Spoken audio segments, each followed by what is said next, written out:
Ko ang duwa. Kita mo tiyagaan ko gid. Nagdagan. Nabatyagaan ko gid. Pupunta kami ngayon sa Solimar. Okay, shaman ko no. Ay, Mami Nancy. Tapos si Daddy B-Boy bumibili ng tubig. Kaya pupunta kami ng beach. Kasi sa tradisyon dito sa Pilipinas, after 2-3 days, maliligo. Maliligo daw, maligo kami sa dagat. Basta ganyan yung tradisyon, guys. Okay, see you sa Solimar.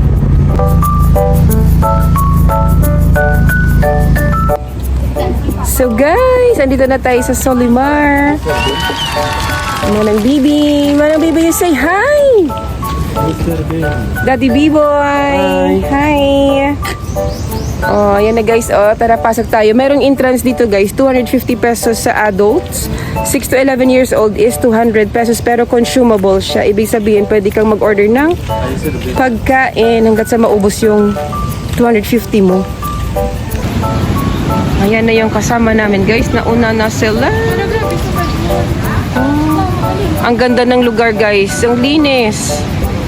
Ayun, may mga cottages pa sila doon, no? May tree house.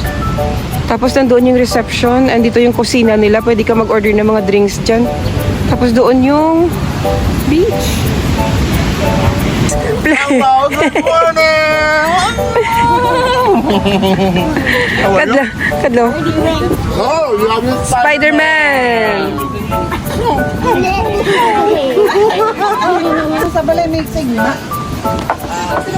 Hi! Excuse me! Ay, sis. Welcome to the Philippines and the free breakfast. May free breakfast? Diyan ka mo nagtulog nga? Get it down. Hi, Snow! Hi! Hi, Buda, Buda! Ay, bless you! Bless you! Hi, Sabrina! Naligo ka man sa baybay, ta? Naligo ka sa baybay, naka-long sleeve ka, oh? Siyempre, dapat lang para hindi mag-itom. Sabrina, come here. Guys, ang cottage na to, oh, ganito kalaki, oh. Feeling ko mga 30 tao, 7,000 pesos consumable. Kung doon ka sa maliit, 2,000. Pero pag doon ka umupo, libre. Kaya ito, layas. May bayad yan, 7,000. Yan siya. Doon ka sa libre, umupo, oh. Doon, guys, libre, oh. Mas maganda doon, may upuan, oh.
Hi guys! Sa mga apam kong kaibigan dyan, available pa si Papa Chi.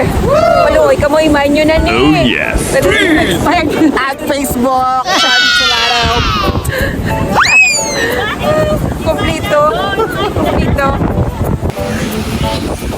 May ketchup talaga. Mang Tomas.